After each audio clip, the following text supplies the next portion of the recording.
ക്യാൻസറിനെതിരെ പൊരുതാനായി Calicut city service സഹകരണ ബാങ്കും MVR cancer സെന്ററും സംയുക്തമായി അവതരിപ്പിക്കുന്ന ക്യാൻസർ ചികിത്സാ സഹായ പദ്ധതിയാണ് മാസ് കെയർ. വാർത്തകൾ തുടരുന്നു. അവശ്യ സാധനങ്ങളുടെ വില നിയന്ത്രിക്കാൻ സർക്കാർ നടപടി സ്വീകരിക്കണമെന്ന് Malabar cooking and catering union വിവിധ ആവശ്യങ്ങൾ ഉന്നയിച്ച് സംഘടനയുടെ നേതൃത്വത്തിൽ കളക്ടറേറ്റ് മാർച്ച് നടത്തി. അവശ്യ സാധനങ്ങളുടെ ഭീമമായ വില വർധനവിനെതിരെയും മയക്കുമരുന്നിന്റെ അമിതമായ കടന്നുകയറ്റത്തിനെതിരെയും തെരുവ് നായ ശല്യത്തിനെതിരെയുമാണ് Malabar cooking and catering workers യൂണിയന്റെ നേതൃത്വത്തിൽ കളക്ടറേറ്റിലേക്ക് മാർച്ച് നടത്തിയത്.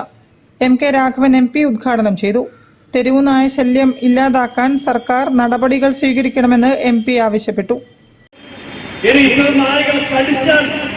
അവർക്ക് ചികിത്സക്ക് ആവശ്യമായ ഫണ്ട് നൽകണം, നഷ്ടപരിഹാരം കൊടുക്കണം, വളരെ കൃത്യമായി പറഞ്ഞിരിക്കുന്നു. ഇത് ഇവർ ചെയ്യുന്നില്ലെങ്കിൽ അവർക്ക് കലക്ടറെ സമീപിക്കാം. ജില്ലാ ഭരണാധികാരികൾ കലക്ടർ ഉത്തരവാദിത്തമുണ്ട്. കലക്ടർ ചെയ്യുന്നില്ലെങ്കിൽ നിങ്ങൾക്ക് വീണ്ടും ജസ്റ്റിസ് സിറ്റിസൺ കമ്മിറ്റിയെ സമീപിക്കാം, നടപടി ഉണ്ടാകും എന്ന് സുപ്രീം കോടതി തീർത്തും പറഞ്ഞിരിക്കുന്നു. ഇന്ന് നമ്മുടെ സംസ്ഥാനത്ത് വ്യാപകമായി, കേരളത്തിൽ വ്യാപകമായി എല്ലാ പ്രദേശങ്ങളിലും ആർക്കും വഴിനടന്നു പോകാൻ അവസ്ഥ നിലനിൽക്കണം. ആരെ എപ്പോഴും കടിക്കുന്ന ആർക്കും പറയാൻ കഴിയില്ല. അതുകൊണ്ട് ഈ ഭീകരമായ വസ്തുക്കൾ പരിഹാരം ഉണ്ടാക്കാൻ തീർച്ചയായും സംസ്ഥാന ഗവൺമെന്റ് ഉണർന്നെഴുന്നേൽക്കണം എന്ന് മാത്രമാണ് എനിക്ക് സൂചിപ്പിക്കാനുള്ളത്. നിങ്ങൾ എനിക്ക് സത്യം പറഞ്ഞാൽ നിങ്ങൾ ഉയർത്തിയ ഈ 3 ആവശ്യങ്ങൾ നിങ്ങളുടെ ആവശ്യങ്ങൾ മാത്രമല്ല നിങ്ങൾ അറിയിക്കണം.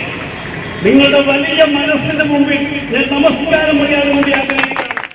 ജില്ലാ പ്രസിഡന്റ് KK അബ്ദുൽ കരീം അധ്യക്ഷനായിരുന്നു.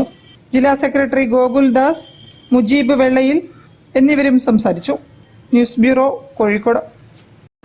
NIT കാലിക്കറ്റിലെ ബിരുദ സമർപ്പണം ഓഗസ്റ്റ് 30-ന് ക്യാമ്പസിലെ രവീന്ദ്രനാഥ്